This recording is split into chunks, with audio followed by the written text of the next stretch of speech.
Shabbat Shalom. Bueno, hermanos, aquí estamos en una sesión más de todas las que el Señor nos permita de aquí en adelante hasta el final dar acerca del libro Apocalipsis. Y vamos a continuar porque habíamos quedado en el capítulo 1, versos 7 y 8, ¿verdad?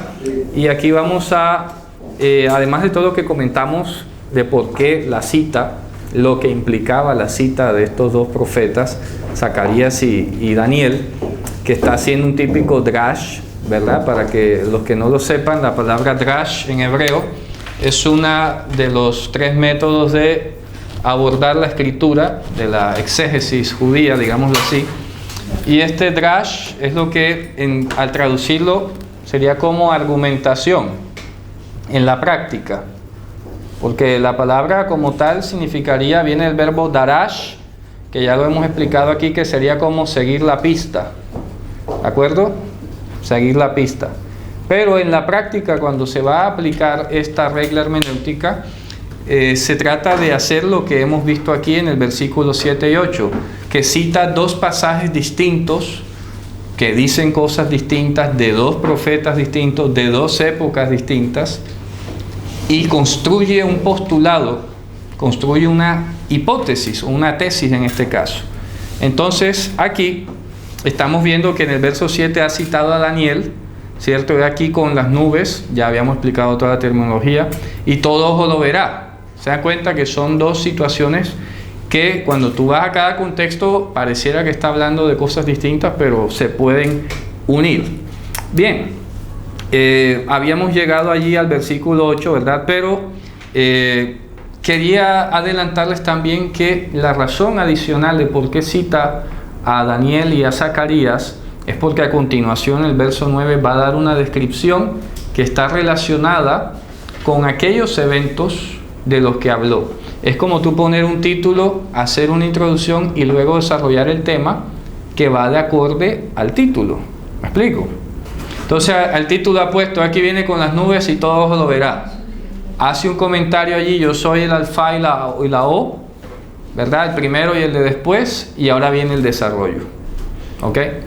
Entonces, para ello, yo quiero hacer una especie de contexto de este lenguaje que hemos estado allí hablando, porque es importante ahora llegarlo a entender para la descripción que va a dar aquí de esa visión que tuvo. ¿Ok? Y ahorita vamos a desarrollarlo. Ya de todas maneras, si hemos visto el Evangelio de Marcos, ¿se acuerdan cuando aquí hablamos de la metamorfosis del Mesías, verdad? ¿Sí se acuerdan de ese concepto? Que efectivamente en el capítulo 9 de Marcos, para dar un breve repaso de conexión, resulta que ahí hablan de transfiguración, pero en griego dice metamorfi, utiliza el verbo cambiar de forma o más allá de la forma. Y habíamos visto que cuando Él se transfigura, entre comillas, no hace otra cosa sino mostrarse a ellos como quien era en realidad. Pero en visión, ojo, en visión. ¿Y cómo se mostró a ellos? Siendo que el anciano de días. ¿Sí se acuerdan que lo vimos aquí? Cuando, en pocas palabras, así resumido, para todos aquellos que están escuchando, y ahorita de todas maneras vamos a volver sobre ese punto, pero estamos diciendo es que cuando Yehoshua se transfiguró o hizo metamorfosis en visión, lo que hizo fue mostrarles a ellos que Él, el Hijo del Hombre, como se hacía llamar, era el mismo anciano de días. ¿Ok? Y entonces habíamos leído en Marcos unos paralelos entre Daniel capítulo 7, donde se describe a este anciano de días, entre comillas, que tiene los cabellos blancos, que tiene las vestiduras como lana, que tiene lo otro que el otro, y resulta que encaja perfectamente con la expresión que hizo Yehoshua allí al momento de revelarse a ellos, y que concuerda con lo que vamos a ver aquí en Apocalipsis capítulo 1. ¿Sí me explico? Bien, ya eso yo creo que lo tenemos allí de repaso, pero ahorita vamos a regresar. Una pregunta. Sí, dígame.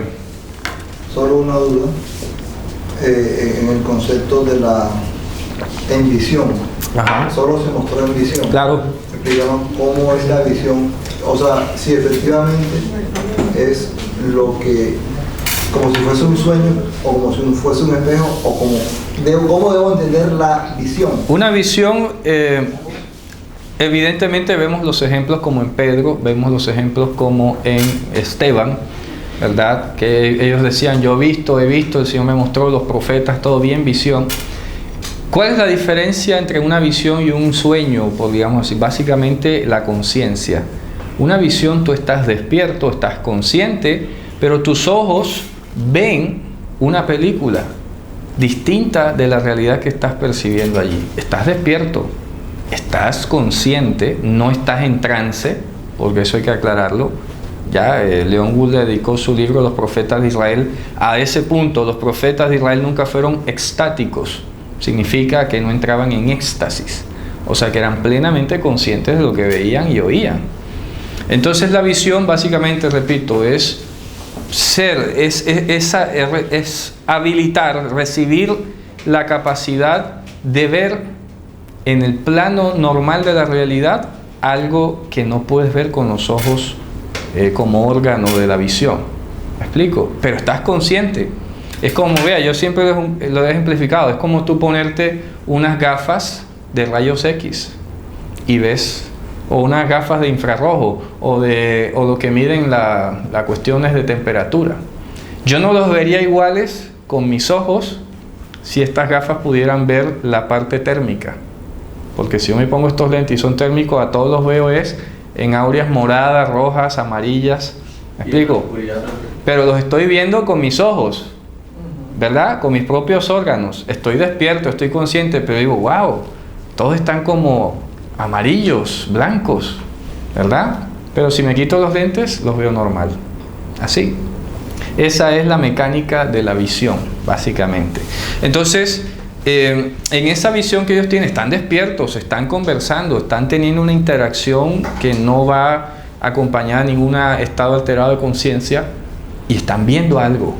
Y ahí está Jesús al frente, pero ya no lo están viendo como lo ven con sus ojos carnales, en la visión típica, en la visión normal, en la función normal de la vista, o la visión. Una amiga que era optómetra me dijo, no es vista, es visión.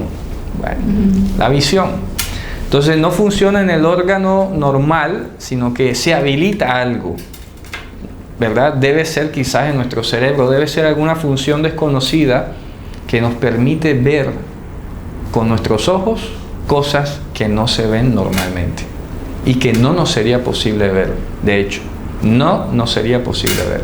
Dígame. No, porque uno de los evangelios, o sea, lo que recuerdo yo, ellos dicen que estaban como dormidos, No, pero ellos estaban despiertos. No, claro. O sea, la sensación que está el escritor narrando ahí. Por eso, no sé, de pronto, si quiere lo vamos a leer un momentico, ¿verdad? Hechos 10, donde dice que Pedro le explicó. En Hechos, eso en Hebreos 9. Sí. En Hebreos 9 es donde está el relato de la visión. En Marcos 9, que Hebreos. Marcos 9 está el tema de la transfiguración, para que lo recordemos brevemente, y de paso recordarle a todos los que nos están viendo quizás por primera vez o recientemente, que no han tenido tiempo de ver toda nuestra cadena de enseñanza, que aquí no se apareció Moisés y Elías, ¿ok? No se les apareció. Ya hay todo un desarrollo detrás de eso que explicamos, que vamos a ver si lo alcanzamos a recordar, pero no es el tema central de hoy. Entonces aquí dice que también les dijo, ¿verdad? 6 días, en el 9:2, 6 días después tomó a Pedro, a Jacob y a Johanán, los sacó aparte solos a un monte y fue, si estaban despiertos, y sus vestidos se volvieron resplandecientes, muy blancos como nieve, tanto que ningún lavador en la tierra podía hacerlos tan blancos.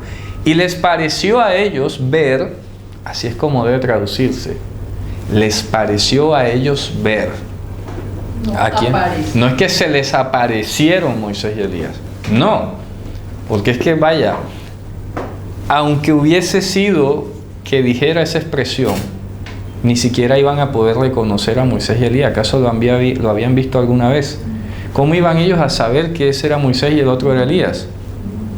¿Me explico? No, que por el manto. Entonces sigue siendo una visión, porque no podía ser literal, porque tendría que tener el manto de Elías, no sé, capacidad de alma o de espíritu, ¿me explico? O tendrían que haberlo, no sé, en otras condiciones. Sería imposible reconocerlos. Repito, ¿sí me explico? Porque si hubiesen estado allí presentes Moisés y Elías en espíritu, no sé cómo le llamen, en espectro, entonces ¿cómo lo iban a reconocer? Segundo, no, que tenía de pronto la pelliza. Bueno, entonces las pellizas tienen alma o tienen espectro también, ¿será? ¿Me explico? ¿Ya? No tiene mucho sentido eso. ¿Cuántos años antes había sido el ministerio de Moisés? Imagínate tú, a este corte Moisés vivió hacia el año 1300 antes de Cristo y Elías es de la época de los reyes bajo 800 años antes. O sea que ni por allí, Ni foto ni nada. ni foto, ni escultura, ni retrato, ni nada, que además estaba prohibido. Entonces, olvídate. Entonces, ¿cómo es que 800, 900 años ellos van a reconocer quién era Moisés y Elías? Hombre, obvio que no. Pero gracias a Dios el texto no dice eso. Les pareció a ellos ver a Moisés y Elías que hablaban con Yehoshua. Y aquí lo explicábamos. ¿Por qué piensan en Moisés y Elías y no en otro? ¿Verdad? Esa es la pregunta. Bueno, ¿por qué ellos dos? Ya habíamos dicho que Moshe, en la mentalidad judía, representa la ley y Eliyahu la profecía. Y eso, la ley y la profecía, es lo que constituye allá en la visión del anciano de Elías el trono y las ruedas de fuego. ¿De acuerdo? O sea, el trono de Dios, todo lo demás. Entonces, claro, entonces cuando oyen hablar a Yehoshua como Moisés y como Elías, ya están diciendo, ellos oyen, debe estar Moisés allí y debe estar Elías allí, por la voz, no porque lo estén reconociendo facialmente, ¿no? Entonces aquí dice, ¿verdad? Entonces respondiendo Pedro dice a Yehoshua, maestro, bien será que nos quedemos aquí y hagamos 3 pabellones para ti, uno para Moshe y otro para Eliyahu. Claro, ellos no están entendiendo, piensan, les pareció ver, porque no sabía de lo que hablaba. Ojo, no sabía lo que hablaba. Estaban espantados. Y vino una nube que les hizo sombra y una voz de la nube que decía, este es mi hijo amado, a Elohim. Está citando Isaías. Y luego como miraron, no vieron más a nadie consigo, sino a Yehoshua solo. ¿Ya? Y descendiendo ellos del monte, les mandó que andasen. Entonces aquí no da la impresión que estuvieran dormidos. ¿Me explico? No da la impresión. De pronto tenías un poquito la duda allí de si estaban o no dormidos o de noche o algo. No estaban dormidos, estaban plenamente conscientes de lo que estaba pasando.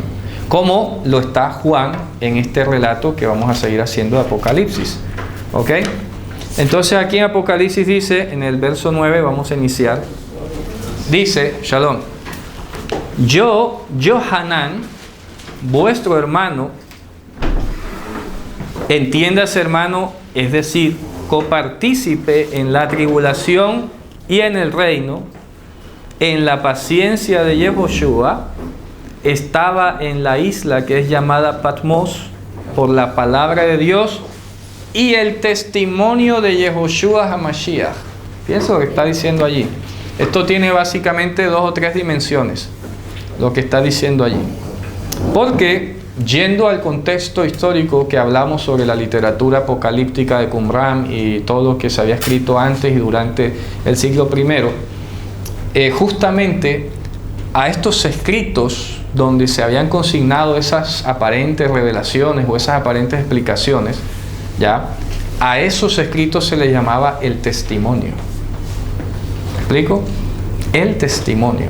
Entonces estaba la Torá para los esenios, la Torá de Moshe, los profetas y todo, y aparte estaba el testimonio, que era lo que a ellos se les había revelado o concedido entender.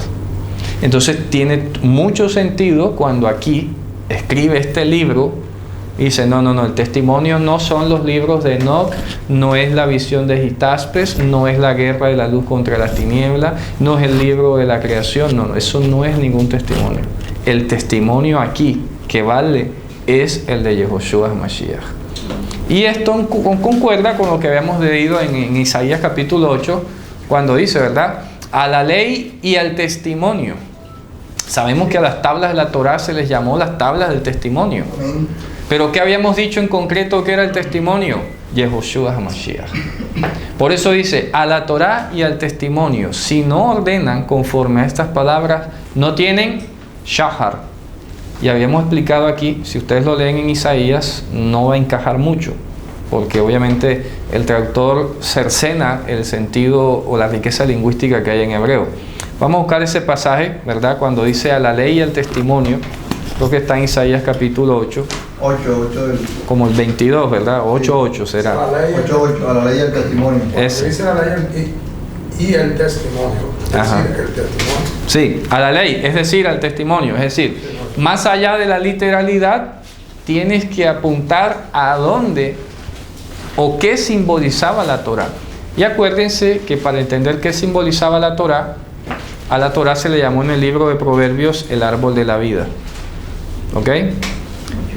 Entonces en el 8:20, ¿qué dice? A la ley y el testimonio, si no dijeren conforme a esto es porque no les ha amanecido. Ahí traduce no le ha amanecido.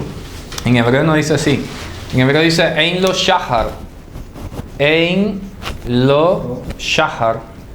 Que significa no tiene el shahar. ¿Qué es el shahar? Es el alba, literalmente significa alba. ¿Ok? Pero aquí no está diciendo de amanecer, de la acción de amanecer. Está diciendo que no tiene para sí el shahar. Y esta palabra shahar, como ya lo sabemos, fue el que libró a Jacob del demonio que lo estaba tratando de atacar. ¿Me explico? El shahar fue el que libró a Jacob. Por eso dice que la senda de los justos es como el shahar, que empieza tenue y va en aumento hasta que el día es perfecto, hasta que el día está establecido. Se está refiriendo a Mashiach, que iba a venir como Nogah, como una luz tenue, e iba a crecer hasta llegar a una antorcha. Y de antorcha vamos a hablar ahora también. Entonces, el testimonio de Yehoshua HaMashiach está diciendo en pocas palabras que él es el sentido, o a él se refería la Torá, como cuando dijo de mí habló Moisés, ¿verdad? Igual. Entonces, estoy cautivo aquí padeciendo por la palabra de Dios, que es la que todo el mundo en ese momento judío podía conocer, porque todos los judíos conocían la palabra de Dios, pero más específicamente diría por el testimonio de Yehoshua HaMashiach.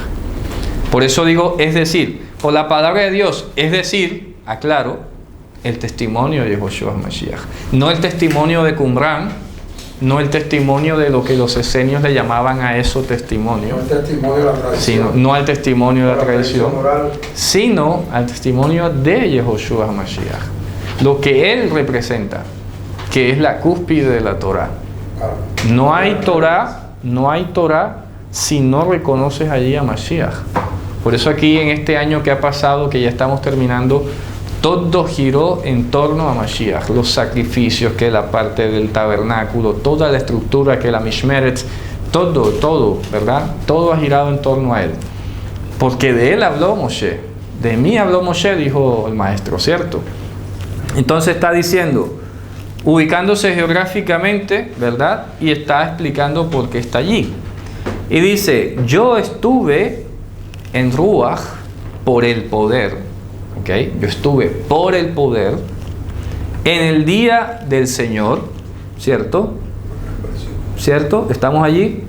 Y oí detrás de mí una gran voz como de trompeta. Vamos a analizar esos términos que allí aparecen porque es uno de los fundamentos un poco livianos que algunos utilizan para decir de que Juan estaba un domingo acá, porque dicen que el día del Señor es el domingo. O sea que no. El día del Señor, como aquí lo estamos hablando desde el principio, se trata de la revelación de Yehoshua HaMashiach. Se trata del testimonio de Yehoshua HaMashiach. Por lo tanto, el día del Señor va a ser el día del Señor Yehoshua. ¿Me explico? ¿Qué está viendo aquí? Los eventos que deben suceder, que están fijados y que deben suceder. A eso se refiere. De hecho, aquí también lo explicamos que el día del Señor, ¿quién era? Yehoshua también, ¿verdad? Porque habíamos visto la correspondencia con Malaquías capítulo 3 y 4, donde se dice aquí yo envío mi mensajero delante de la venida del día del Señor. Y el que vino fue Juan. ¿Quién es el día del Señor entonces? Yehoshua. Así que aquí cuando dice yo estaba por el poder, lo dice en el espíritu, que estás montado en una carroza, no. En el espíritu, entiéndase, por el poder. Yo estaba, gracias al poder de Dios, por medio del poder de Dios, en el día del Señor. ¿Ok? En el día. En el día. Es decir, que él, y de hecho es lo que ve, y oye, es que es lógico. Si tú prestas atención, lo que dice el verso 11 en adelante, ¿a quién está describiendo? Está describiendo a Yehoshua. Claro, yo soy el alfa y el omega, el primero. Claro, él está describiendo a Yehoshua. Él aquí no está describiendo de que era domingo por la mañana, no está describiendo de que era el día tal, del mes tal, del año tal. Él estaba, por el poder de Dios, metido dentro de lo que es el día del Señor. Estaba en una visión, ¿ok? En una visión, y en esa visión le fue concedido, le fue permitido vislumbrar o entender el día del Señor, que es Yehoshua HaMashiach. ¿Está claro? Sí. Sí, la clave es entender que el día es... Día del Señor es Yehoshua. Dígame. Encontré la cita en Lucas, la que estamos hablando ahorita, 9:32. Esa era la pregunta que te hacía. Sí, vamos a leerla. Vamos a retroceder hasta allá. Porque es la misma que está en Marcos, pero acá no está contando. Ok, Lucas 9:32. Dice, Pedro que estaban con él estaban cargados de sueño. Cargados de sueños distintos a dormidos. Por eso, ahí es donde está. Pero no es que estuvieran dormidos. Y dice ahí que despertaron. ¿Y cómo? Claro, obviamente. ¿Y cómo despertaron? Pero hay que leerlo desde atrás. Mira lo que dice. Aconteció 8 días después de estas palabras que tomó a Pedro, Jacobo y a Juan y subieron al monte a orar. Y en tanto que oraba, la apariencia de su rostro se hizo otra y su vestido blanco y resplandeciente. Y aquí 2 varones que hablaban con él, los cuales eran Moisés y Eliyahu, ¿verdad? Que aparecieron en majestad y hablaban de su salida, la cual había cumplir en Jerusalén.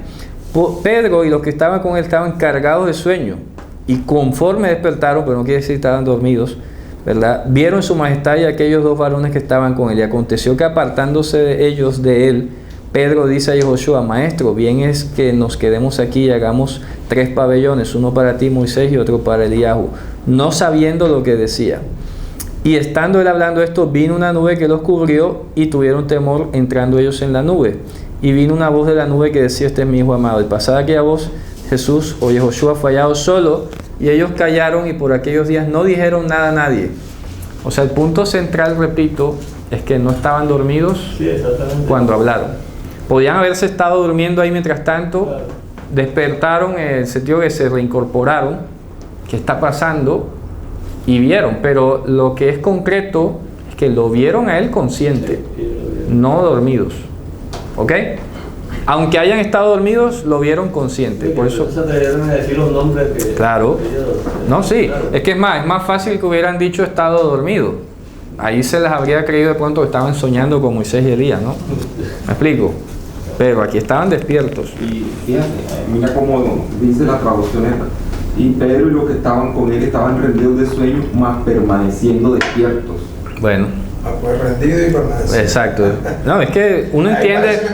No, uno entiende que están agotados, ¿no? Que están agotados, que están. Porque tú estás así. Microsueños, tenían microsueños. Claro, una persona cuando está cargada de sueño, o sea que se duerme y se. Claro, pero se despierta. Es que el escritor está mostrando de que eso no es un impedimento. Claro. Lo que que estaban conscientes, es lo que estamos hablando. Ok, gracias hermano por la cita de todas maneras.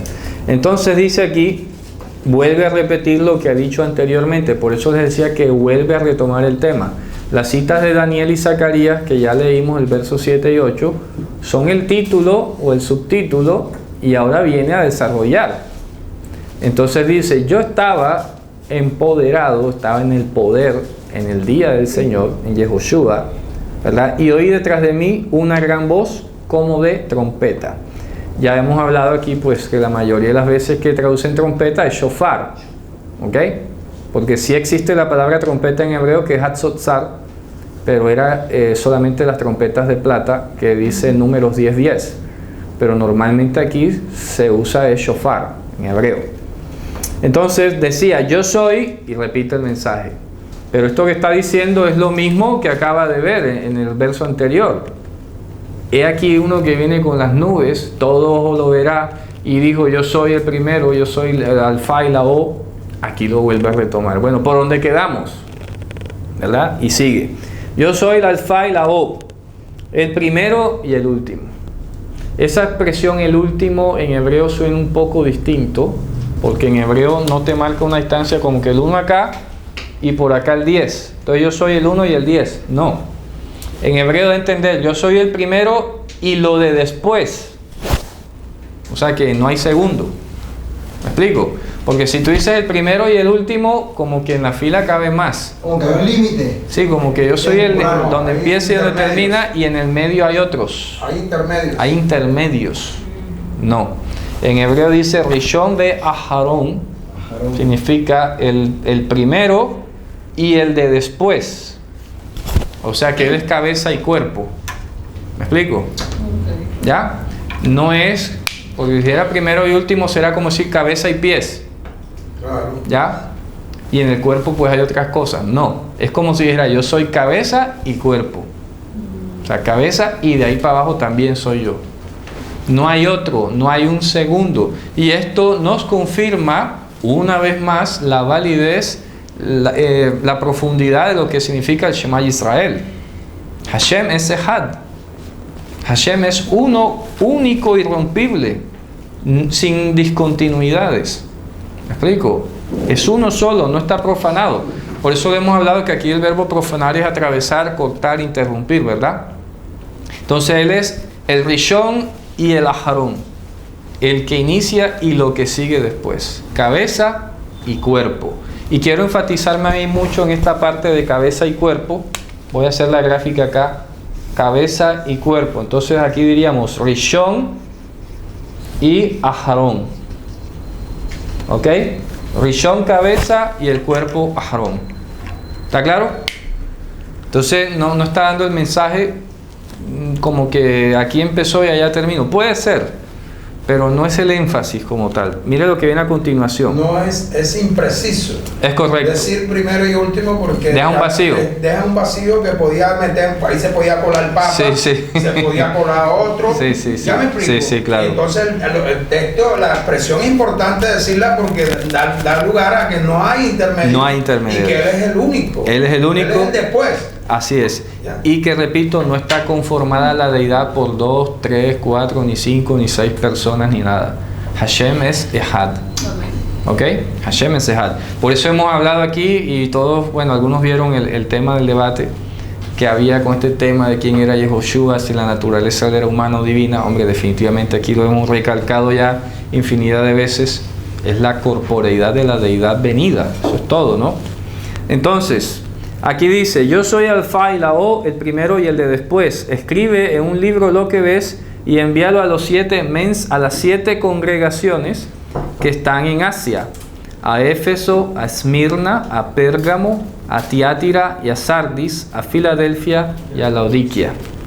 ¿Ok? Ya hemos venido hablando desde el principio que son 7 ciudades que están en el borde occidental de la península de Turquía, ¿ya? De Anatolia, península de Anatolia como se le llama, y que están frente a la isla de Patmos, que están allí a su vista, ¿no? Que están allí al frente, ¿no? Fácilmente asequibles. Y ya hemos hablado también aquí que el número 7 representa todo lo que significa en este mundo, que podía ser el resumen del 70, 7, 70, y que era algo acostumbrado en la literatura apocalíptica. Entonces, en conclusión, no son 7 edades, no son 7 eras, ni son esas 7 ciudades específicas, sino la plenitud de la población creyente en ese momento. Es como que hoy, si yo quisiera referirme ejemplarizantemente a la totalidad, yo siempre hago una muestra. Es lo que se llama en estadística el muestreo, ¿no? Tú vas a saber cómo está la situación, tomas una muestra aleatoria y ya, y de ahí hablas. Que no sea la situación absoluta de todos. Eso en estadística puede ser. Pero aquí, lo curioso es que esta muestra estadística que hace el apóstol Juan, aquí, Yohanan, de las 7 congregaciones, no la hace en términos de un muestreo numérico, sino de un muestreo cualitativo. Porque entonces vamos a hablar de las cualidades que tiene cada congregación y resulta que esas 7 cualidades o situaciones son el total de todo lo que se puede llegar a hallar en cualquier comunidad en todo el mundo. ¿Me explico? Si les voy a hacer un mapa, que yo más o menos así a veces en conversaciones rápidas y ejecutivas lo hago, tenemos un punto de partida que sería la primera iglesia y tendríamos entonces 3 congregaciones acá y 3 congregaciones acá. En una se llega a una terrible conclusión, tú eres el trono de Satanás, y a la otra, si sigue los pasos, que es la de Filadelfia, ustedes se dan cuenta que la iglesia de Filadelfia no tiene ninguna tacha. ¿Me explico? Mientras que una termina siendo el trono de Satanás, la otra no tiene ni una sola tacha, ¿verdad? ¿Y qué pasa? Que está diciendo básicamente, todos ustedes empiezan aquí con el tema del primer amor, que es la primera iglesia. Si tú sigues una senda que te voy a describir a través de una iglesia y la otra, vas a terminar siendo trono de Satanás. ¿Me explico? Pero si tú estás acá y te estoy empezando a decir, cuidado, que esto vale para todo el mundo, cuidado con el tema del primer amor, y corriges las cosas que vas a corregir y te empeñas más y todo más, el objetivo final es que tú llegues a ser como Filadelfia, una iglesia intachable. ¿Me explico? Ese es el panorama y el modelo que vamos a utilizar. No es tanto el número de ciudades, no es tanto dónde están las ciudades, sino el mensaje. Porque dice, al final dice, el que tiene oído oiga lo que el Espíritu dice ¿a qué? A las iglesias. Entonces, ¿dónde está el énfasis? En lo que dice. No, ¿dónde están geográficamente? Ni quiénes eran ellos. No, eso no interesa. Es el mensaje enviado a cada congregación. Porque si tú estás en este punto, por ejemplo, A, B, C, vamos a poner acá A', B', C'. Si tú estás en el punto C, gravísimo, tu comunidad cuando le pasas las palabras que dice aquí el Espíritu, evidentemente ya es un trono de Satanás. O la comunidad cambia o tú tienes que salir de allí. O sea, no te puedes quedar allí. O la iglesia no puede seguir así. ¿Me explico? Por ejemplo, una iglesia trono de Satanás hoy sería estas iglesias que ya están casando homosexuales, ¿verdad? ¿Ya? Esa sería una iglesia trono de Satanás. Porque de ahí para abajo cualquier otra herejía tú te puedes esperar. ¿Ya? ¿Me explico? Por ejemplo, esas iglesias, cuando ustedes leen así rápidamente el mensaje que le dice a estas que yo clasifico como las iglesias con cáncer, ¿ya? Las iglesias que van en declive, en decadencia es la palabra. A esas iglesias tú les detectas amor al dinero, les detectas que toleran la inmoralidad sexual, ya están casando homosexuales algunas, ¿verdad? No hablan ya del arrepentimiento, no hablan de estas cosas, no les interesa ser distintos del mundo, no les interesa ser luz ni nada. Es una iglesia que va en declive. Arrancó aquí como todas, en un punto crítico que ya es lo que puede verse en cualquier momento, en cualquier persona. Por eso inclusive el mensaje, como leíamos en la clase anterior, feliz el que lee y los que oyen. Entonces, ¿a quién va el mensaje de las iglesias? Al que lee y a los que oyen, o sea, a cada uno de nosotros. Estos no son mensajes como congregacionales o encapsulados a un grupo. Estos son mensajes dirigidos a cada uno de los asistentes a cualquier congregación del mundo. ¿Me hago entender? Porque claro, como repito, pueda que yo sea el único que me haya conservado en un punto C aquí y yo sea el único que esté clamando todavía y toda la comunidad desordenada. Oye, ¿tú qué haces ahí? O alza tu voz en cuello y clamas y denuncias ese pecado, o salte de ahí, hermano. ¿Tú qué haces allí?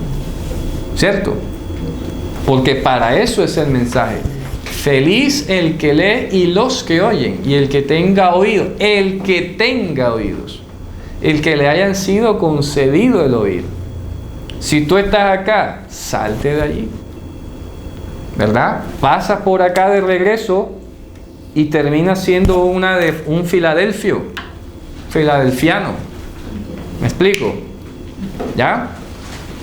Y ahorita vamos a ver, pues más adelante, no ahora, pero vamos a seguir viendo el contenido, la estructura del mensaje de cada una de estas congregaciones o asambleas. ¿Ok? ¿Sí está clara la idea? ¿Sí? Vale, perfecto. Todo esto es un montaje de unas estructuras, ¿no? Entonces dice, y me volví a ver la voz que hablaba conmigo, y vuelto vi 7 candeleros de oro. ¿Ok? Entonces ya saben que el día del Señor es Yehoshua HaMashiach. Y dice, y en medio de los 7 candeleros, aquí está el día, a uno semejante al Hijo del Hombre, pero miren lo curioso, que aquí es donde viene la grapa. Este Hijo de Hombre, vestido de una ropa que llegaba hasta los pies y ceñido por los pechos con una cinta de oro. Pero ¿cómo así que había un candelero y después dice que...? Ahora vas a ver, él lo explica allí, no te adelantes. Él explica abajo qué son los candeleros y qué es todo lo demás. ¿Ok? Pero ojo, quiero repetir que Hashem, como veamos, es cabeza y cuerpo. Cabeza y cuerpo. ¿Ok? ¿Está claro? Cabeza y cuerpo. El cuerpo no es algo, ni debe ser algo distinto de la cabeza. Porque si no, no sería Hashem Echad. Entonces, si ya sabemos por el resto de la escritura que el cuerpo de Mashiach es, ¿qué cosa? La iglesia. ¿Ok? ¿Sí se dan cuenta por dónde va la situación? Si el cuerpo de Dios, en sentido figurado, metafórico, es la iglesia, la asamblea de Israel, que Nishtá de Israel en arameo, Él es la cabeza de todo principado y potestad.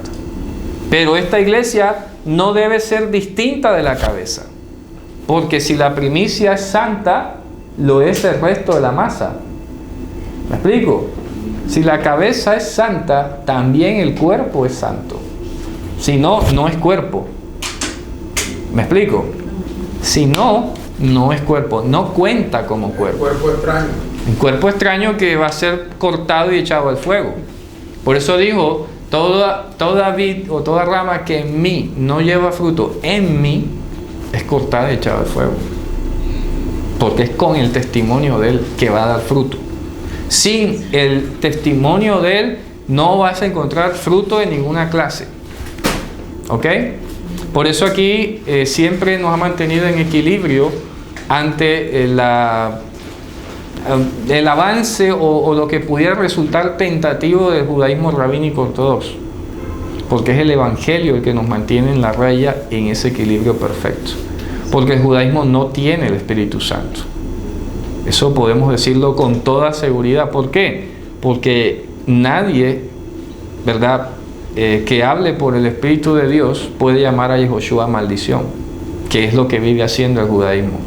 Lo viven tratando y le dicen de todo. De hecho, hasta hicieron, como bien saben, el acróstico. Los judíos ortodoxos dicen Yeshu. ¿Saben por qué, verdad? ¿Sí se acuerdan? ¿Sí? Ellos dicen Yeshu, y lo que a mí me choca es que Wikipedia pone, cuando habla de Jesús, usa la grafía rabínica Yeshu, así, ¿verdad? Pero resulta que esta es una reminiscencia del acróstico con que se burló el Talmud de Jesús, porque son las iniciales de Yimach, Shmo, Bezichro. Se ha borrado su nombre y su recuerdo. ¿Ya? Entonces ellos dicen Yeshua, es por eso, no dicen Yeshua, pues ellos saben que Yeshua es un nombre que existe. Pero un judío ortodoxo o rabínico o algo no dice Yeshua, dice Yeshu o Yeshu. Pero es porque en su mente piensa Yimach, Shmo, Bezichro. Se ha borrado su nombre y su recuerdo. ¿Me explico? Entonces yo me metí, porque yo tengo capacidad de editar en Wikipedia, y yo intenté modificar el nombre que sale en Wikipedia así. Te buscas Jesús en español, le das buscar hebreo y te pone Yeshu. Le quitan la ayin. ¿Me explico? El nombre en hebreo original, por lo menos la forma corta, se escribe con ayin, así, Yeshua. Pero la Wikipedia le quita la ayin y lo deja en Yeshu, como el acróstico rabínico. Eso es fuerte. Y cuando yo hice la edición del nombre para corregirlo, me revertieron la corrección. Me la revertieron. Dice, su edición ha sido revertida porque por fulano de tal, que es el que controla la página. Hay que llamarle y explicarle. Entonces, si usted quiere, me dijeron, abra una hoja de debate y allá debate lo que quiera, pero el artículo se queda así. ¿Ah? Para que se den cuenta. Entonces viene, por ejemplo, un judío y así como inocente que vaya a buscar, voy a leer sobre Jesús, te pone Yeshu, te sale todo el Jesús católico que quieras, obvio que nunca va a entender quién es el Mesías. ¿Me explico? Por eso al judío hay que predicarles así personalmente.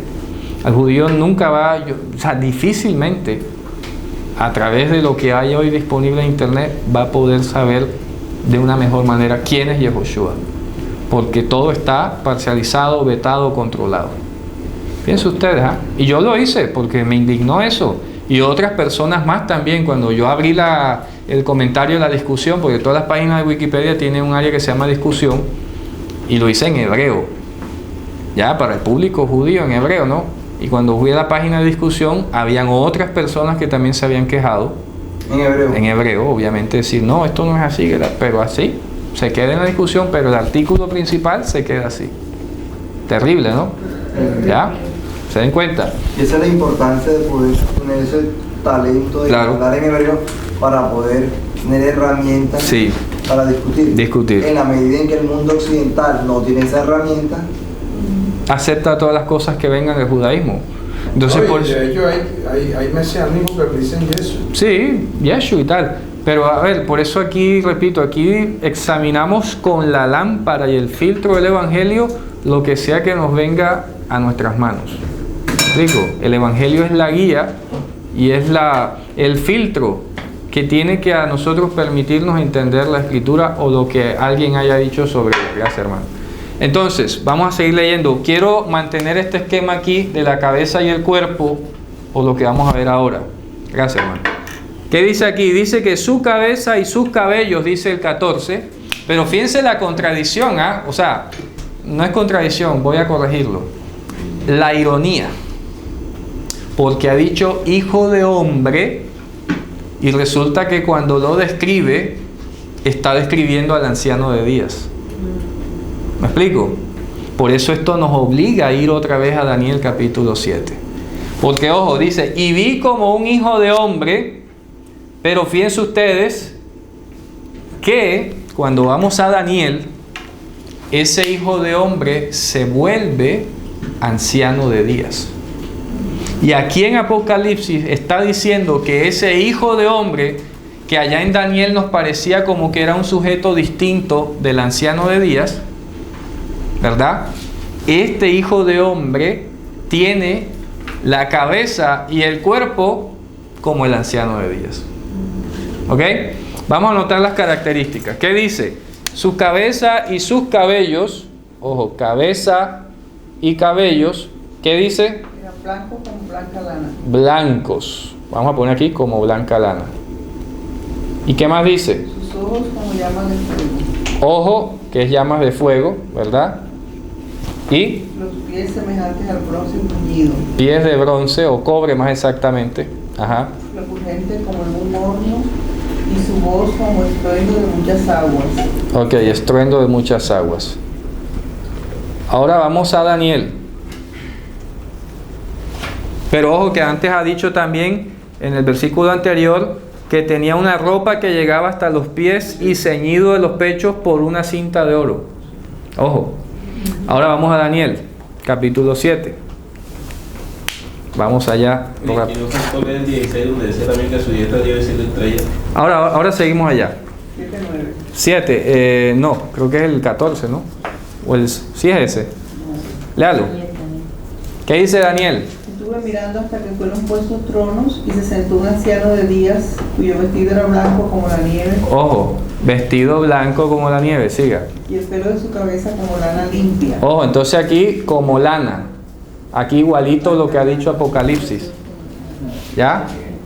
Su trono llama de fuego. Fuego, aquí está el fuego. Y las ruedas del mismo fuego ardiente. Como el bronce, como el cobre, que es rojizo. Siga. Un río de fuego procedía y salía de delante de él. Siga. Millares de millares le servían y millones de millones asistían delante de él.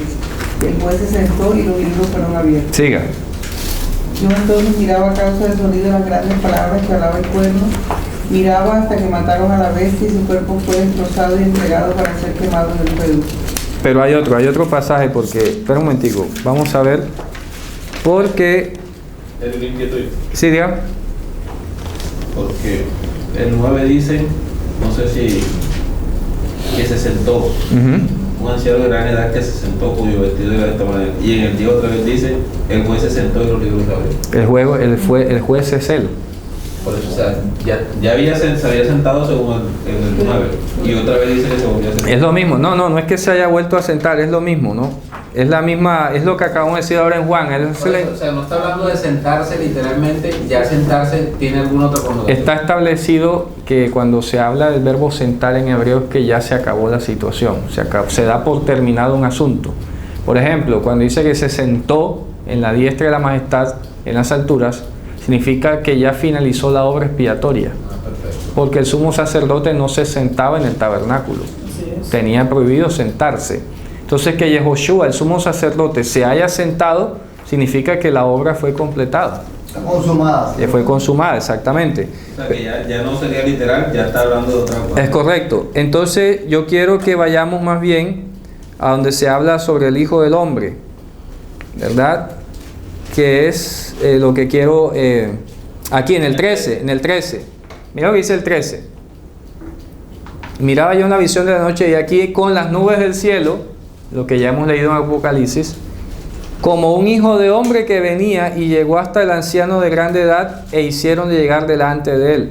Y fuele dado señorío y gloria y reino, y todos los pueblos, naciones y lenguas le sirvieron. Su señorío eterno, que no será transitorio, y su reino que no se corromperá. ¿Ok? Entonces, ¿qué estamos viendo? Que lo que en Daniel parecen dos personajes, porque dice que está primero el anciano de día con su cabello blanco, con su túnica, que el fuego, que el otro. Y luego dice, y vino un hijo de hombre que se le acercó. Lo que en Daniel parecen ser dos, en Apocalipsis es uno y el mismo. ¿Por qué? Porque está diciendo que el Hijo del Hombre tiene cabellos blancos, que tiene una túnica, que tiene fuego y que tiene a sus pies el bronce o el cobre bruñido. O sea, los mismos atributos que tiene el anciano de día. ¿Sí o no? Sí. ¿Estamos claros? Entonces no son dos. No es que el Hijo es el Hijo del Hombre y el Padre es el anciano de días. No. El Hijo del Hombre es el anciano de días.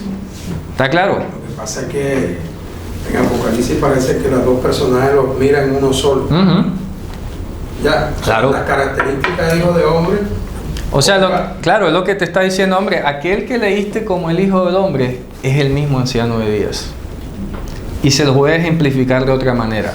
Como el hermano Cristian alcanzó a leerlo la vez pasada, ustedes se dan cuenta que con el capítulo 4 y capítulo 5, Juan va a ver quién está ahí en el trono y le dicen primero, oye, el león de la tribu de Judá ha vencido. Y cuando él va a ver, ¿a qué es lo que ve? Un cordero como inmolado. O sea que el cordero es el león. ¿Me explico? No son dos. No es que un cordero es el Mashiach ben Yosef y el león es el Mashiach ben David. No vamos a salir con eso a esta altura. Hermano, Dígame. ese tipo de símil, Ajá. porque el contexto de la literatura nos han enseñado el drash, ya sabemos Ajá. el drash, ya sabemos lo que es El pesher, por ejemplo, el pesher, remes. el remes y el sof. Claro. Digamos que en la literatura de la lengua castellana eso es un símil, Ujú. ¿cierto? Ese comparativo entre cordero y león, entre los dos que presuntamente aparecen en Daniel, con este único Nehat en Apocalipsis, Ujú. ¿cómo lo llamaríamos? Eso equivaldría a una revelación, a un sot. Eso es A un un sot, sot. claro. Porque esa capacidad de comparar aquello que se dijo allá y darle un nombre acá, eso es revelación. Específico, que Específico. eso es inigualable. Es como cuando Pablo dice, oye, la simiente es Mashiach. Ya, te lo tiro ahí. Ya, la simiente es Mashiach. ¿Cómo lo entendió? Eso fue revelado. ¿verdad? Por mucha lógica que le pusieras, nunca ibas a llegar a entender eso. Eso te lo tuvo que haber revelado el Padre, ¿no? ¿Me explico? Entonces, cuando Juan, por eso es que dice que estaba en el poder, con el poder de Dios, viendo al día del Señor. Y cuando ve al día, está describiendo que es ese mismo Hijo de Hombre, es el mismo anciano de días. ¿Ya? Entonces este uso metafórico de comparar el león, el cordero, eso es eminentemente el lenguaje apocalíptico, hermano. Por eso es propio y hay que entenderlo dentro de su entorno, de su ecosistema. No hay otra figura o no hay ese tipo de lenguaje en otro idioma. Eso nada más se dio aquí en el contexto judío. Por eso se llama así. ¿Ya? En otros contextos donde tú vas a leer algo, va a estar influenciado definitivamente por este tipo de lenguaje empleado por el pueblo judío. Inspirado, repito, porque aquí tenemos dos o tres estadios. Un estadio es lo que escribió Daniel y Ezequiel, ¿ok? Y Zacarías también. Lo que escribió Miqueas, son apocalípticos. Luego viene la literatura de Qumran, que imitó o calcó el estilo apocalíptico y lo hizo lo propio, y luego en tercera instancia tenemos este escrito de Apocalipsis que consideramos y creemos que es revelación divina. ¿Me explico? Pero todos utilizan los mismos recursos, la misma simbología, porque eso se dio allí de esa manera y no en otro pueblo no funcionó igual. ¿Me explico? Por eso la importancia de entenderlo aquí en su propio entorno cultural y lingüístico. ¿Ok? Bien, entonces yo quiero enfatizar mucho en este esquema, cabeza y lo de después, que sería el cuerpo, cabeza, cabellos blancos, ¿verdad? Como lana, hay fuego, hay pies como de fuego también, que sería el cobre, y la voz de estruendo de muchas aguas, que es la gente que habla aquí. En Daniel también la menciona, un estruendo de muchas aguas, ¿no? Mucha gente. Ok, vamos a leer otra vez Apocalipsis entonces, vamos a continuar allá. Porque hoy les quiero, más bien antes de avanzar en Apocalipsis, quiero que ensartemos aquí, ¿ya? Injertemos otro texto que suele ser difícil de entender a veces, que no lo vamos a desarrollar en todas sus partes, pero vamos a rescatar algo que tiene que ver con esto que estamos hablando acá. Vamos a ir a Ezequiel capítulo 1, Mar'ot Elohim, las visiones de Dios. Ezequiel capítulo 1. Esto está nutritivo, hermano, mejor dicho. Yo quiero que leamos, por ejemplo, miren lo que dice aquí. Vamos a leer desde el 3. Fue palabra de Hashem a Yehezkel ben Buzi, ¿verdad? En la tierra de los caldeos, junto al río Kbar, y fue sobre él allí la mano de Hashem. Dice el 4, y miré aquí viento tempestuoso venía del Aquilón, del norte, y una gran nube, como con un fuego envolvente en derredor suyo, un resplandor, y en medio del fuego una cosa que parecía como de ámbar. Y en medio de ella figura de 4 animales, y este era su parecer, había en ellos semejanza de hombre. Entonces, hay 4 animales, presten mucha atención. Hay 4 seres vivientes, dice en hebreo más exactamente. Hay 4 seres vivientes, ¿verdad? ¿Y qué es lo que dice? Que en medio de ellos, ¿verdad? En medio de ella, ¿verdad? Había figura de dice, vamos a saltarnos ahora hasta el versículo, porque ahí describen cómo eran los animales, cómo eran los seres vivientes, ¿verdad? Y los describen hasta el versículo, les voy a decir, hasta el 25, vamos a ver, que andaban, 24, 26. Y cuando separaban sus pies, el 26. Pero es que aquí en castellano no se nota algo que está en hebreo, es ahí el problema, por eso quiero más bien buscarlo en hebreo para que ustedes noten algo que en castellano no se ve. ¿Ok? Permítanme, les busco aquí, les voy a decir dónde está el detalle. Eso que el hermano Cristian le gusta mucho, ¿verdad? El detalle, ¿dónde está el conector? Bueno, ahora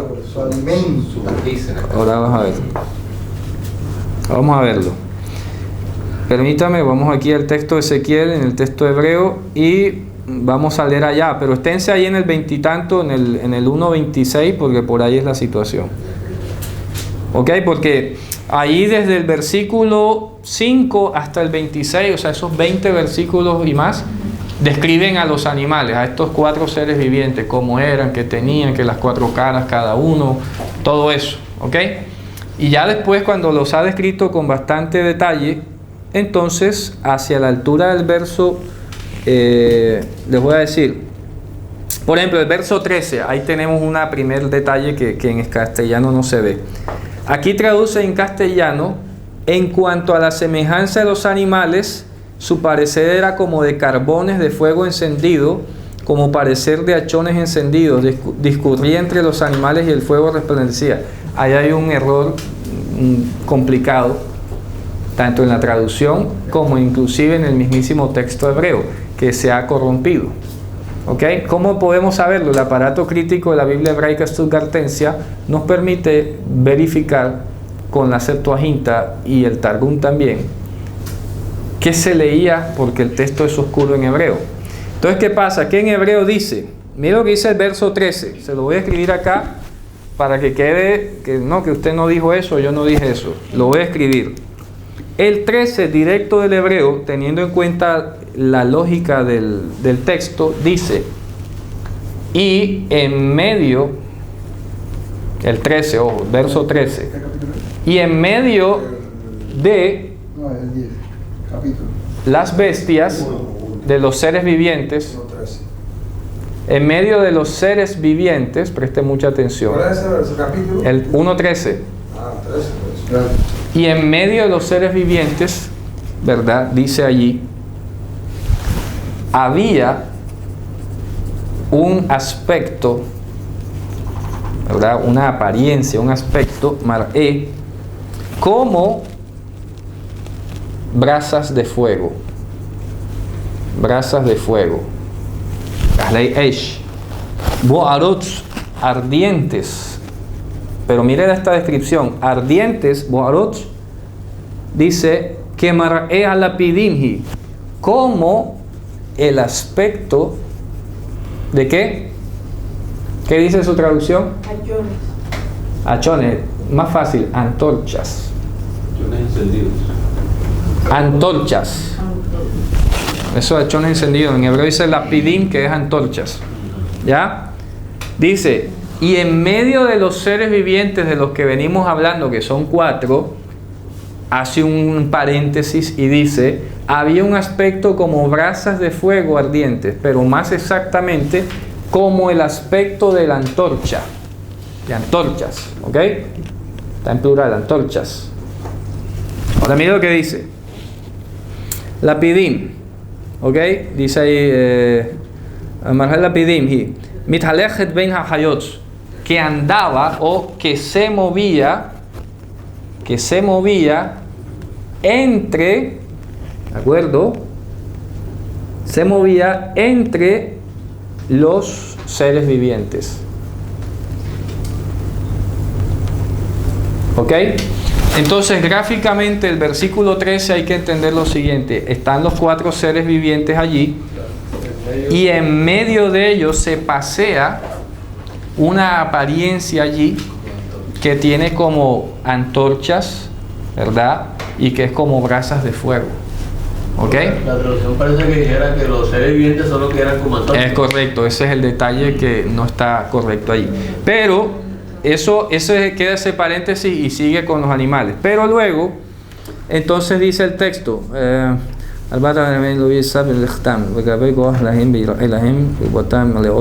ok, dice en el verso, vamos a ver hasta el aquí, aquí en el 22.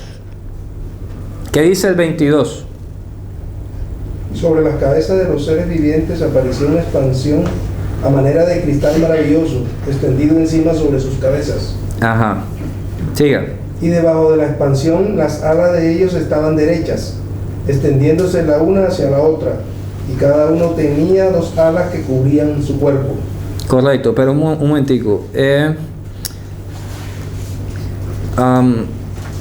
Sí, vamos a leer el 26, definitivamente es el 26.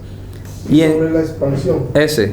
Y sobre la expansión que había sobre sus cabezas se veía la figura de un trono que parecía de piedra de zafiro. y sobre la figura del trono había una semejanza que parecía de hombre sentado sobre él. Ok, ojo, vuelve a decir que en medio y que encima de las cabezas de ellos, o sea, estaba en la mitad pero encima además. Ok, o sea que eso hay que pintarlo en 3 dimensiones. Vamos a verlo. Hay que hacer un dibujo tridimensional. Aquí tenemos los seres vivientes. Vamos a suponer que son 4. Hagan de cuenta que aquí hay como un cubo, así. Y esto es una cuestión en 3 dimensiones. ¿Ya? Entonces está diciendo que en medio, pero que encima también. O sea que lo que está viendo, que está el trono, está en el centro, pero está arriba. ¿Ok? Háganse de cuenta que el trono está acá. Entonces está en el centro, pero está encima de ellos. ¿Ok? Volvemos entonces a la equivalencia, la cabeza y el cuerpo. ¿Me explico? ¿Ya? ¿Ok? ¿Y qué dice? Que la apariencia, la primera vez que leímos el versículo 13, dijimos que ese aspecto o eso que se estaba viendo allí tenía la apariencia como de fuego, ¿verdad? Y como de antorchas encendidas. Una antorcha encendida, viva, ¿ok? Y acá el fuego como tal, los carbones encendidos. ¿Me explico? Acá están los carbones y acá la antorcha. ¿A qué se asemeja eso? El templo, el edificio, el altar. Sí, pero esta figura, si ustedes tuvieran que buscar un animal, ¿a qué animal lo asociarían? El que se consumía. A un león, correcto. Un león. El león tiene su melena como una antorcha. Melena de fuego. Melena de fuego. Y su cuerpo es de fuego también, que es amarillo. ¿Me explico? León de Judá. Y sobre todo, león de Yehudá, y sobre todo, que en el Medio Oriente los leones tenían que ser rojizos, como el cobre. El león rojo ya de hecho está extinto, pero existía el león rojo. Y el cobre y el oro no eran tan amarillos como se ven hoy, eran rojizos. ¿Ok? De hecho ahora está de moda el oro rosa también, ¿cierto? Ojo, entonces la cabeza de esta figura era como una antorcha de fuego y el cuerpo era también de fuego. Entonces, en últimas, ¿a dónde vamos con todo esto? Que lo que está viendo sentado en el trono, ¿qué es? Al león de la tribu de Judá. ¿Me explico? ¿Por qué? Porque voy a hacer un león rampante de los famosos escudos nórdicos. Si se dan cuenta, a estos leones se les dibuja normalmente así. Vamos a ver. ¿Me explico? ¿Ya? Se les dibuja normalmente así. ¿De acuerdo? Entonces, esta es la melena, que es como una antorcha que se mueve, el fuego, y todo el resto del cuerpo también es fuego, pero no tan vivo. Es un fuego que está ahí latente. Solamente la cabeza está ardiendo como una antorcha. ¿Ok? Entonces, efectivamente, la misma figura que está viendo Ezequiel, que ve una figura, un aspecto allí que tiene una como ardiendo como antorcha, pero también como fuego debajo y todo lo demás, que también lo ve Daniel, ¿verdad? Es lo mismo que está viendo Juan después. Y Juan lo que hace es ponerle nombre. Hombre, yo vi al león de la tribu de Judá. Y resulta además que uno de los nombres de Jerusalén, pero concretamente del templo, ¿cuál era? ¿Se acuerdan? Isaías 29:1, vaya a leerlo. Eso es uno de los nombres de Jerusalén, pero más exactamente del templo. ¿Por qué? ¿Por qué el templo se llamaba León? Una pregunta que está en el Talmud de Babilonia. ¿Ok? En el Talmud de Babilonia, aquí me traje la cita, porque voy a tratar en lo posible de traer las citas del Talmud que doy aquí. Resulta que en el tratado, les voy a decir, en el tratado Hagigá, ¿ok? Rabí Yehudá pregunta, ¿verdad? ¿Qué es por qué al templo se le llama león. Y también figura en otro tratado que tiene que ver con el Seder Masejet Midot, en el Masejet Midot, en el tratado Midot de Talmud, capítulo 4, la Mishnah, y todo dice, y el palacio era estrecho atrás y ancho adelante. ¿Estrecho? Estrecho atrás y ancho adelante. Así dice. ¿Cómo se entiende? Obvio, lo están viendo de lado. De lado, el templo visto de lado era como un león. Porque aquí tenías el capitel que era de oro. El capitel de las columnas era de oro. Ya saben, la cabeza dorada, resplandeciente. ¿Ya? Estrecho atrás, porque el techo iba bajando con una media agua que decimos acá. Y acá adelante estaba el lavatorio de las manos. Visto de lado, hombre, eso es un león, míralo, como el que está allá en Egipto, en las pirámides. ¿Me explico? Entonces al templo, dice el Talmud, ¿por qué se le llama león al templo? Porque es como un león, porque es estrecho atrás y ancho adelante. ¿Cómo se entiende? Hombre, que el edificio visto de lado es como un león acostado. ¿Ya? ¿Me hago entender? ¿Sí se ve? Para rematar, la capitel, la cabeza era de oro, ¿ok? Y el resto del cuerpo estaba adornado con oro también, por dentro por lo menos. ¿Ya? Entonces el león de lado, acostado, y ahí lo dice, ¿qué dice Isaías 29:1? Hay de Ariel. Siga. De Ariel, ciudad donde habitó David. ¿Viste? Añadid un año a otro, las fiestas sigan su curso. Ariel significa en hebreo león de Dios. Ariel en hebreo literalmente significa león de Dios. Voy a escribirlo acá. Ariel en hebreo, así se escribe. Ari es león. Ari es león, que también se puede decir Arié. Y él es Dios. ¿Ok? No, en hebreo. Es un nombre, ¿no? Aquí hemos dicho que a él más que todo es un nombre más que la palabra Dios. Ariel es león de Dios. Entonces, ¿cómo se leería el texto leyéndolo así? Entonces, en Isaías, sí. Isaías dice, oh Jerusalén, pero más exactamente, oh Jerusalén en virtud de tu templo. Entonces, esos dos conceptos, oh Ariel, ya. Porque está diciendo que el león de Dios es el templo. ¿El león de Dios? El templo.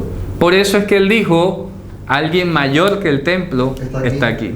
Porque yo soy el león de la tribu de Judá. Oh, eso es maravilloso. ¿Me explico? En ese momento histórico, el león de Dios, el león de Judá era el templo. ¿Me explico? Porque este era el león de Dios, que Dios lo había mandado a hacer. Estaba acostado en medio de Israel. ¿Me explico? En medio de Jerusalén. Por eso él dice, he aquí alguien mayor que el templo está acá. Yo soy el verdadero león de la tribu de Judá. Oh, no. Pare de contar. ¿Me explico? ¿Y cómo está descrito el león? Está descrito en Ezequiel, está descrito en Apocalipsis. Que tiene cabellos como blanca lana, que es como una antorcha, que es lo uno, que hay fuego, que es lo otro. Y para rematar, repito, si tú vas a los capítulos 4 y 5 de Apocalipsis, te dice concretamente el león de la tribu de Judá ha vencido. ¿Quién es el león de la tribu de Judá? El templo. Más que el templo, Yehoshua HaMashiach. Jesús había dicho así antes. Sí, claro. León de la tribu de Judá. Claro. O sea, porque te digo, león de Dios, ya lo vemos en Isaías. No. Literalmente, león de la tribu. No. Vuelvo y te digo, o sea, hogar del altar de Dios o fogón del altar de Dios. Traduce ahí. Sí. No, en hebreo significa león de Dios, literalmente. También dice león de Dios. Sí. Bueno, pero lo concreto es eso. Lo demás es explicativo, pero león de Dios. Entonces vuelvo y repito. Si el león de Dios era el templo, ¿dónde estaba el templo? En la tribu de Judá. Sí, entonces el león de la tribu de Judá era el templo. Sí. ¿Me explico? en ese momento histórico. De ahí donde viene la expresión el león de la tribu de Judá. Es correcto, de ahí viene la expresión el león de la tribu de Judá. Era el templo. Porque el símil comparativo era que un león acostado. Esa figura se parece a un león acostado como animal. Es correcto, hasta ahí. Hasta ahí en ese momento. Correcto. Después, ¿cómo le empatan? Entonces la revelación del Evangelio, fue revelado cuando Mashiach viene y dice, alguien mayor que el templo está aquí. Él mismo lo declara. Claro, ahí. él mismo lo dice. Así es. Uno mayor que el templo está aquí. Entonces está diciendo, yo soy el verdadero león de la tribu de Judá. ¿Sí ve? ¿Ya? Es la verdadera figura de ese, mejor dicho, yo soy aquel a quien apuntaba el leoncito ese. ¿Ya? Era una sombra de lo que viene venido. Claro, por eso dice que en el futuro no había necesidad de templo, lo dice Apocalipsis 21. Y no vi en ella templo, porque el Señor Dios, el Cordero, es su lumbrera. ¿Sí ves? Porque Él es el león. Literalmente es el león. ¿Ya? ¿Cómo que literalmente? Porque Él es mayor que el templo. Porque en Él, fíjense tú, cuando el rey Salomón hizo el templo, ¿qué fue lo primero que dijo? Señor, yo sé que estas 4 paredes no te pueden contener. Así es. ¿Cierto? Esto es algo simbólico lo que estamos haciendo hoy acá, muy hermoso. Pero yo sé que ni los cielos mismos, ni los cielos te pueden contener. ¿Y qué dice Pablo luego en Colosenses? Que en Él habita corporalmente toda la plenitud de la deidad. Amén. ¿Es o no mayor que el templo? Amén. Porque el templo de piedra no podía contener a Dios, ni los cielos. Pero la expresión león de la tribu de Judá solo aparece, no recuerdo, en las cartas No, de Pablo. aparece justamente es en Apocalipsis No mayormente, más. sí, en No Apocalipsis. más. Antes no se usa No mucho se usa esa expresión. porque es una, Porque un lenguaje apocalíptico. y de revelación. Claro, y de revelación. En ninguna otra parte se menciona. En ninguna otra parte se menciona. Pero cuando ya tú conoces el contexto lingüístico, histórico, todo esto, entonces, claro, ya entiendo, el león, claro, el león de Dios. Claro, el templo. Ya entiendo lo que está hablando. Entonces se dan cuenta cómo la descripción que hace Ezequiel, repito, está describiendo un león. Está describiendo una cabeza que arde como antorcha, un cuerpo que arde como carbones encendidos, que es el cuerpo del león, y eso es lo mismo que está diciendo acá en Apocalipsis. ¿Está claro? ¿Sí? ¿Se entiende? Ok, sencillo, ¿no? Y fíjense ustedes, estamos entendiendo casi que 3 textos complejos al mismo tiempo: Ezequiel, Daniel y Apocalipsis, en uno solo. Uf. No, Isaías que decía Ariel Y Ariel, bueno, ¿quién es Ariel? ¿Verdad? Pero dice, ciudad donde acampó David. Ariel. Claro. Sencillo. Pero fíjate tú, que es fácil, león de Dios. Sencillísimo. Sencillo. ¿Ya? Ciudad donde acampó. Claro, David. Exacto. Claro, en Jerusalén. Claro, después de una larga hermenéutica y me puse una escafandra con la lingüística y la historia y Claro. un drash y un pesher y un Claro. para terminar finalmente en un soft. En un sol. Así es. Entonces fíjense ustedes que en el libro de Ezequiel se utiliza una palabra que solo sale en ese libro, y es la palabra, bueno, sale ahí y por allá en Esdras. Son 4 veces que sale esa palabra en la Biblia, nada más. Los rabinos no sabían con precisión qué significaba. Pero fíjate tú, cuando tú tienes ya todo esto, el Evangelio en la cabeza, no sé, por lo menos no sé, se los confieso, hermano, que a uno le pasan las cosas por la mente, y luego cuando tú buscas literatura y te confirma lo que tú pensaste, digo, wow, eso es maravilloso. Entonces, busqué en el Talmud que explicaban, porque la palabra hashmal en hebreo es difícil, no tiene una etimología clara, porque dice que el hashmal era esto con que brillaba el cuerpo. En hebreo moderno hashmal es electricidad, pero eso es algo desde 1880 para acá. Antes, ¿qué significaba hashmal? ¿Me explico? ¿Qué significaba hashmal? La Septuaginta lo tradujo como electrón, que era ámbar, que de hecho creo que hay una versión que dice ámbar, porque ámbar se dice electrón en griego, porque el ámbar se cargaba y atraía los objetos por su calidad de sílice allí, ¿verdad? Cuando tú frotas el ámbar, se carga eléctricamente y atrae los papelitos, la cuestión. Pero electron significa ámbar.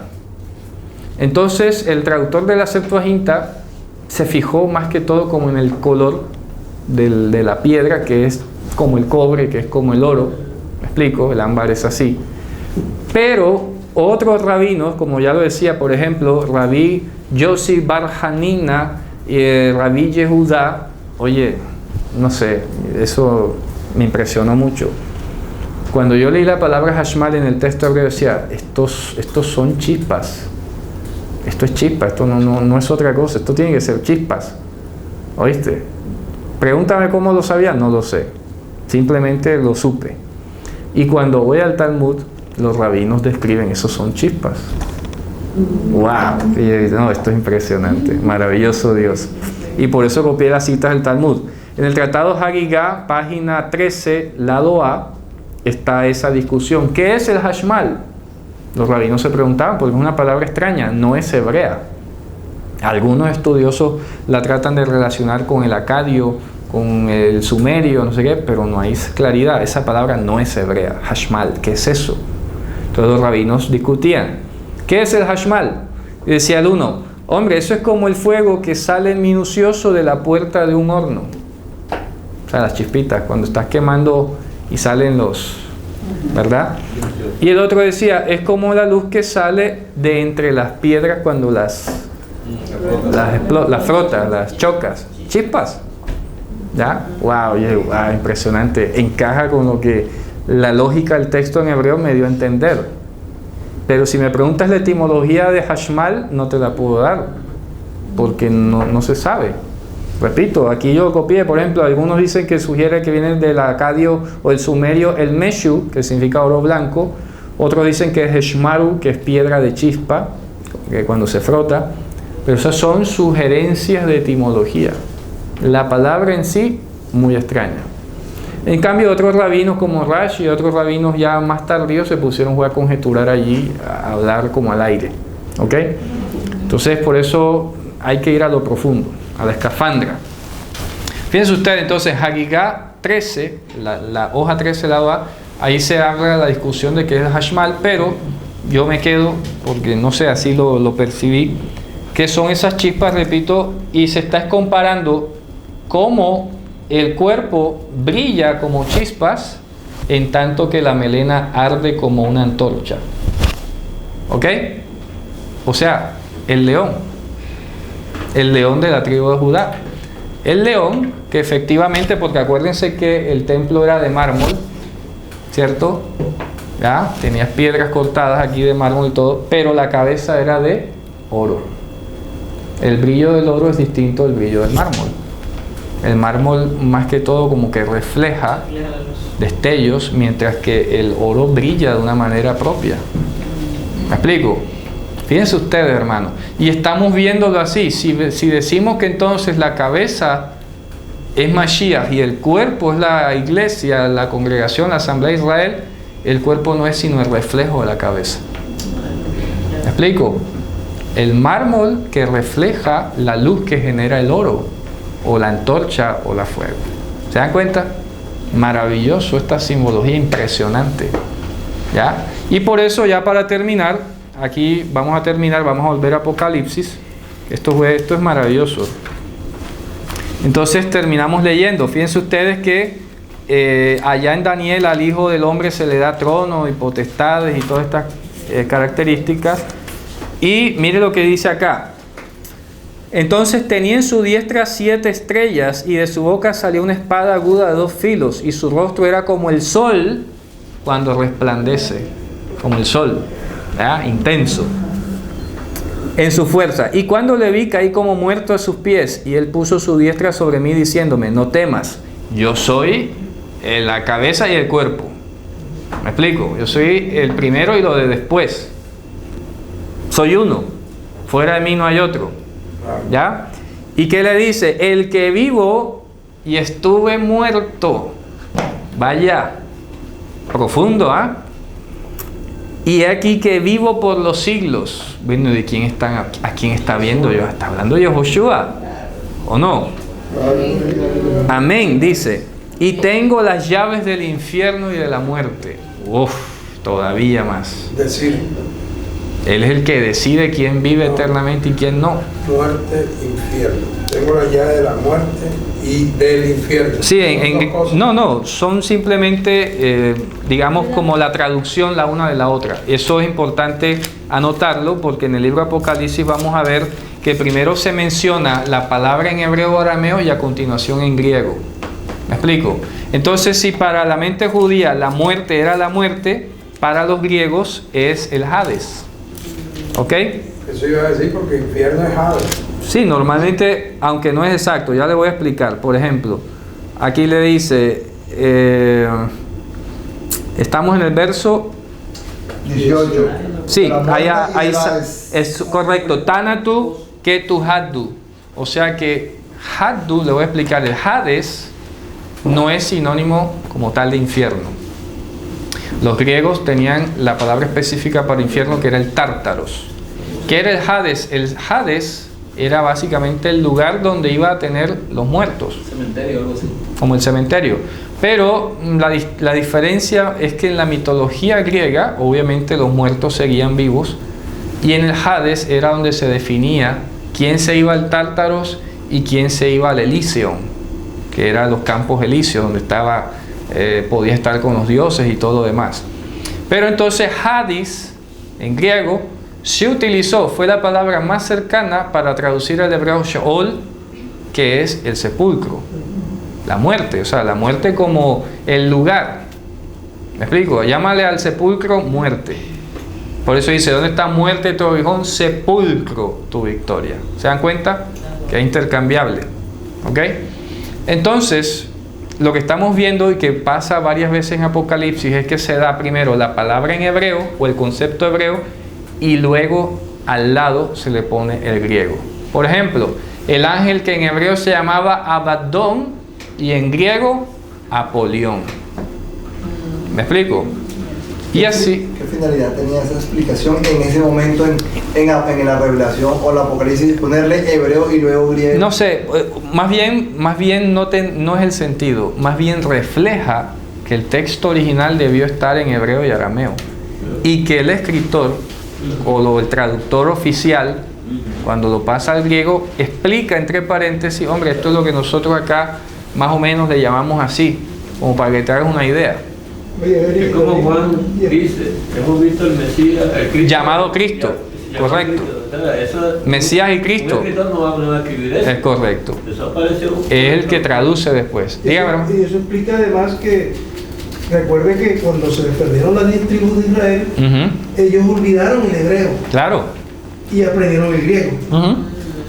Esa es la explicación. Por eso había algún reducto que sí sabía el hebreo, pero la mayoría no sabía hebreo. Claro. Hay que hablar en griego. Entonces, por eso se explica el concepto en hebreo y el traductor seguramente de la carta, cuando la pone en griego, le pone al lado el equivalente.